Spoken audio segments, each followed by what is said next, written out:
سقط عمدی جنین انتخاب بعضی از خانواده‌ها در مواجهه با یک فرزند ناخواسته است. هرچند اکثر این خانواده‌ها سقط رو راهی برای نجات از یک شرایط ناخواسته می‌دونن، ولی شاید بیشتر این افراد ندونن که سقط عمدی میتونه چه عوارضی رو متوجه جسم و روحشون کنه. در ادامه به بعضی از عوارض روانپزشکی سقط عمدی میپردازیم. پژوهش‌ها نشون میدن بسیاری از زنهایی که مرتکب سقط عمدی میشن اختلالات روانی طولانی مدتی رو تجربه میکنن که میتونه 2 تا 5 سال طول بکشه.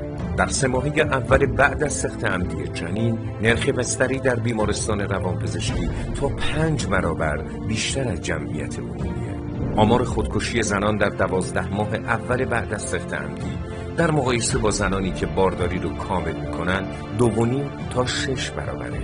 اختلالات خلقی از جمله افسردگی در خانم‌هایی که سابقه سقط عمدی دارند بیشتر دیده میشه و انواع اختلالات اضطرابی و فوبیاها هم در این افراد بیشتره.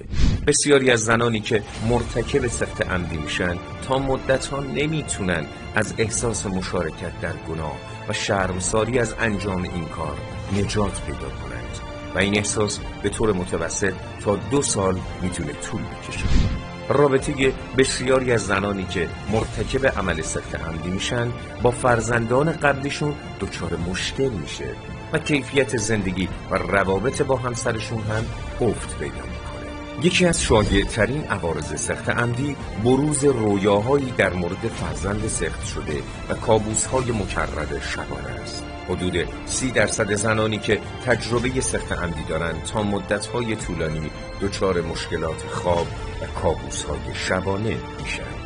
بعضی اختلالاتی که شیوع کمتری دارند عبارتند از افزایش احتمال سوء مصرف مواد، اختلالات مربوط به اشتها و غذا خوردن، وسواس و اختلالات 2 قطبی.